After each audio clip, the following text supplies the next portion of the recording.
जय श्री कृष्णा। आप सबका स्वागत है। जैसा कि हम श्रीमद् भागवत कथा श्रीमद् गीता जी के बारे में जानते हैं, जितना ज्ञान हमें जहाँ से मिला हमने लिया, पर फिर भी जो हम नहीं जानते उसको जानने का प्रयास करेंगे।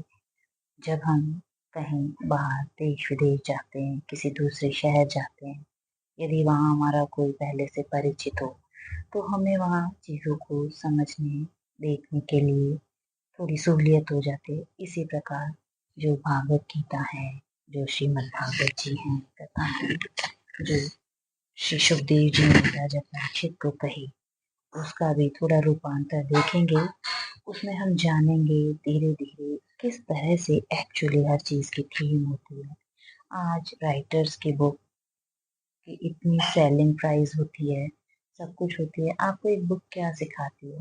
जो भागवत कथा है वो एक दिव्य पुराण है, दिव्य महाग्रंथ है। उसको जिसने जान लिया, समझ लिया, उसके बाद इस दुनिया में कुछ शेष रहता ही नहीं जानने के लिए। तो आइए चालू करते हैं। भागवत में 12 स्कंद है। 12 स्कंद उस 12 पुरुषोत्तम के अंगों को इंगित करता है कि ये भागवत के 12 स्कंद उस पुराण पुरुषोत्तम के ही अंग है। अब हम कहेंगे कि इस भागवत पुराण को 18 पुराणों में सिरमौर क्यों कहा गया है। वैसे तो भगवान की 18 पुराण हैं। उसमें मत्स्य पुराण, वाराह पुराण, पद्म पुराण, हरिवंश पुराण, कूर्म पुराण और सारे पुराण हैं। और ये 18वां पुराण है जिसकी वेद व्यास जी ने रचना करी है। इसकी रचना के पीछे कारण क्या था, पहले कारण जाने, फिर उसको आगे कार्य करने की रूपरेखा हम तैयार करेंगे। कारण ये है, जब वेद व्यास जी, जिन्हें श्री कृष्ण द्वैपायन भी कहा जाता है, उन्होंने 17 पुराण रच लिए, उसके बाद भी उनको संतोष नहीं हुआ और वो बैठे बैठे विचार कर रहे थे, चिंतित थे, उद्विग्न मन वाले थे, मन को चैन नहीं था, मन विक्षिप्त सा था। तब प्रभु प्रेरणा से भक्त नारद जी उनके पास आए। हर बड़े कार्य कारण के पीछे भगवान की ही इच्छा होती है। तो भगवान ने जब नारद जी को प्रेरणा करके वेद व्यास जी के पास भेजा, नारद जी जो भक्त हैं, बालपने में ही उन्हें भक्ति सिद्ध हो गई थी। वो नारद जी आए, उन्होंने पूछा कि आपकी चिंता का कारण जान सकता हूँ? तो उन्होंने कहा, मेरी चिंता का कारण इतना सा है कि मैंने 17 पुराणों की रचना कर ली, फिर भी मुझे संतोष क्यों नहीं हो रहा? क्या कारण है जिससे मुझे संतोष नहीं हो रहा? मैंने सारे वेद उपनिषद सब पुराण कर लिए, वो कौन सा कारण है जो अभी भी मेरे मन को प्रसन्नता नहीं मिल रही? तब नारद जी ने कहा, इसका समाधान तो आप ही के पास है। आपने अब तक जो पुराणों की रचना करी है, उसमें एक का वर्णन किया है और दूसरे को उसमें उससे नीचे बताया गया है, और वो एक ही महान चक्रवर्ती के रूप में उठ के आया है। पर ये जो 18वां जो आपने कार्य नहीं किया, वो है कि आपने कहीं भी भगवान की महिमाओं का गुणगान नहीं किया, कहीं भी आपने भगवान के रस रूप का वर्णन नहीं किया। आपने किसी एक को पकड़ के उसी का गुणगान किया। आप एक ऐसा पुराण रचिए जिसमें भगवान की महिमाओं पे वेद व्यास जी को ये बात समझ आई और उन्होंने समाधि भाषा में जाके इसको निकाला। इसे समाधि भाषा कहते हैं। वैसे तो 3 भाषा कहलाई जाती है, मतांतर भाषा, समाधि भाषा और परमत भाषा। ये समाधि भाषा का पुराण है। वेद व्यास जी क्योंकि बहुत पहुंचे हुए थे, तो वो त्रिकालदर्शी थे, उन्हें तीनों कालों के साक्षात दर्शन होते थे, तो उन्होंने समाधि में जाके श्रीमद् भागवत की रचना करी है।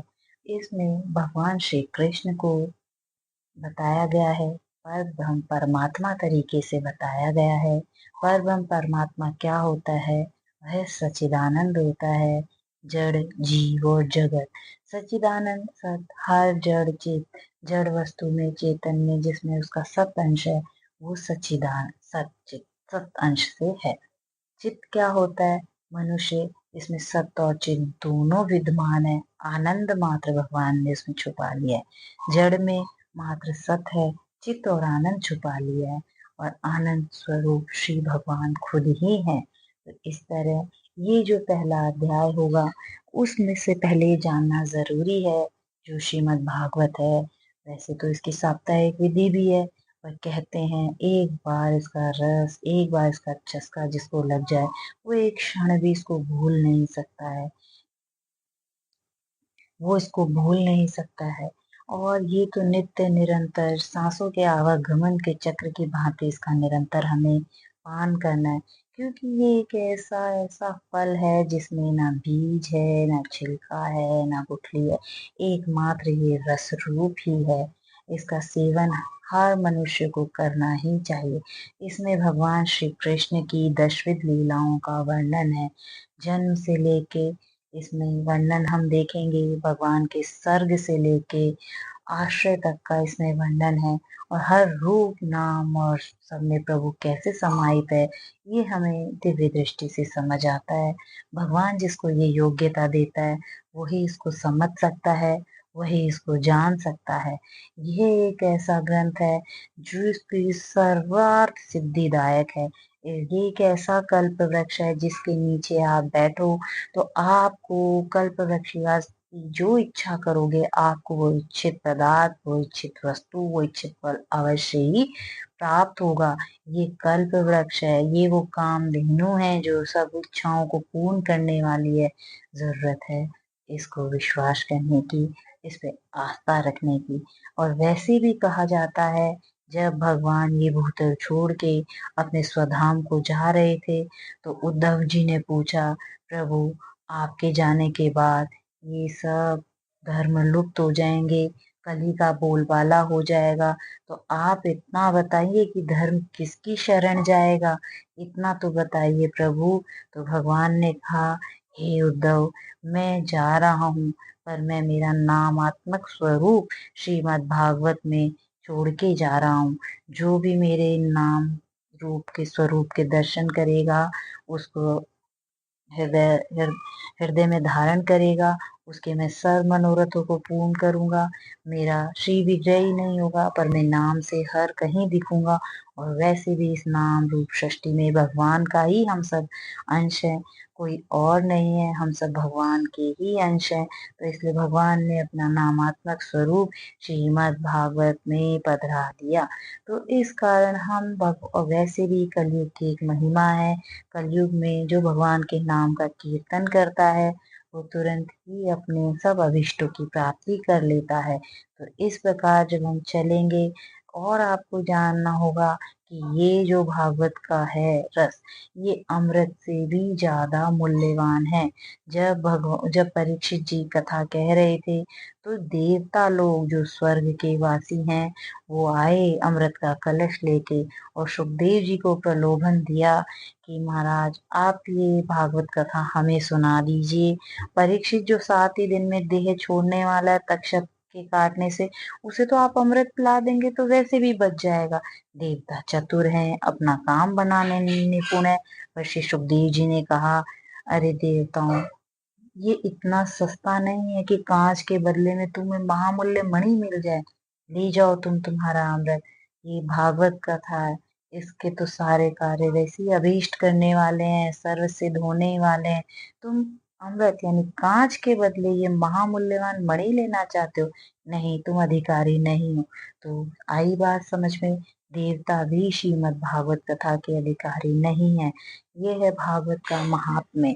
अब बात आती है जैसे भजन है, भजन में कोई मात्रा नहीं है, आप उसे अनलिमिटेड कर सकते हैं, पर भोजन में मात्रा है, इसलिए भोजन लिमिटेड करना चाहिए, भजन अनलिमिटेड। भागवत कथा रस रूप एक ऐसा सुधा सागर है जो नित्य निरंतर हमें पीते ही रहना चाहिए, श्रवण करते ही रहना चाहिए। नवदा भक्ति में श्रवण उसका,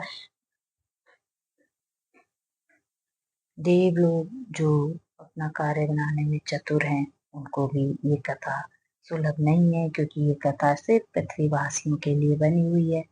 इस तरह जब हम देखेंगे प्रथम स्कंद से लेकर द्वादश स्कंद तक, तो हमारे सारे हृदय की, मन मस्तिष्क की सब गुत्थियां धीरे धीरे सुलझती जाएगी। इसके लिए आपको धैर्य बना के रहना होगा। हम प्रथम स्कंद से शुरुआत करेंगे।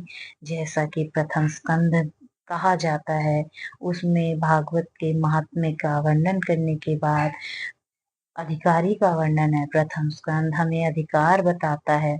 प्रथम स्कंद में 3 अधिकारी आए, 3 श्रोता आए और 3 वक्ता आए। उन 3 श्रोता और वक्ताओं को हम उत्तम, मध्यम और कनिष्ठ अधिकारी करके जानेंगे। इसमें सर्वप्रथम आए श्री सुखदेव जी और राजा परीक्षित, दूसरे आए नारद जी और व्यास जी, तीसरे आए शौनक आदि ऋषि और सूत जी इत्यादि। श्रोता और वक्ता ये अधिकार अनुसार उत्तम, मध्यम और कनिष्ठ है। इसमें उत्तम में हमारे आएंगे सुखदेव जी और राजा परीक्षित, मध्य में आएंगे नारद जी और व्यास जी, कनिष्ठ में आएंगे हमारे सूत जी और शौनक जी। ये भी हम धीरे धीरे जानेंगे किस कारण उनको ये अधिकार प्राप्त हुआ। भागवत का कथा करने के भी कुछ नियम है और भागवत के श्रवण करने के भी कुछ नियम है। कैसे कोई उत्तम अधिकारी और कैसे कोई कनिष्ठ हो गया है, ये हम सब विस्तार से देखेंगे।